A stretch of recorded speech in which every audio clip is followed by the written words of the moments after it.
So Megha మీకు ఇప్పుడు ఈ హోల్డ్ చేయడం ఎంత ఈజీ అయింది మీకు? అందరూ అడుగుతా ఉంటారు కదా. నేనే హోల్డ్ చేసేవాడిని పాపం. ఆవిడ ఏం మాట్లాడడానికి ఉండేది కాదు అసలు. నేను ఆవిడ గురించి చెప్పడానికి ఉండేది కదా ఇంటర్వ్యూస్లో. స్టేజ్ మీద చెప్పాలన్నా బాగా యాక్ట్ చేశారండి, చాలా బాగా చేశారు, అంతవరకు చెప్పగలను, అది దాటి చెప్పలేదు పాపం. అందుకే ఏమన్నా ఇంటర్వ్యూస్ లో కూడా కూర్చోబెట్టలేక ఫస్ట్ సీజన్ లో. Yeah, I think it's part and parcel of our job. అంటే అడుగుతా ఉంటారు కదా అందరూ, ఏమైంది ఏంటి అని. అంటే కొంతమంది చెప్పేదాన్ని,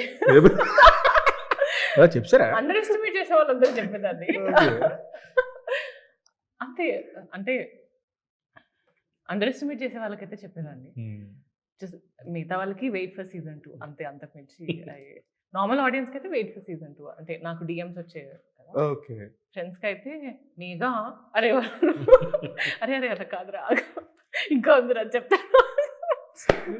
ఇప్పటికీ ఎంత ఒక 378 ఎంతో కామెంట్స్ వచ్చాయి ఓకే. ప్రతిరోజు చూస్తే, ఎవరైనా చెప్తారేమో అని. ఎవరో ఒకరు చెప్తారా చెప్పాలి, చిన్న క్యూరియాసిటీ ఉంటుంది కదా. 300 ఇక్కడ వరకు మనం పాస్ అయ్యామరా, 400 ఎవరైనా చెప్తాడా ఏంటా అంటే చిన్న హ్యాపీనెస్ ఉంటుంది కదండి, ఫైండ్ అవుట్ చేయలేదు అని చిన్నది. సో అది డ్రైవ్ అవుతుంది బాగానే అని. సో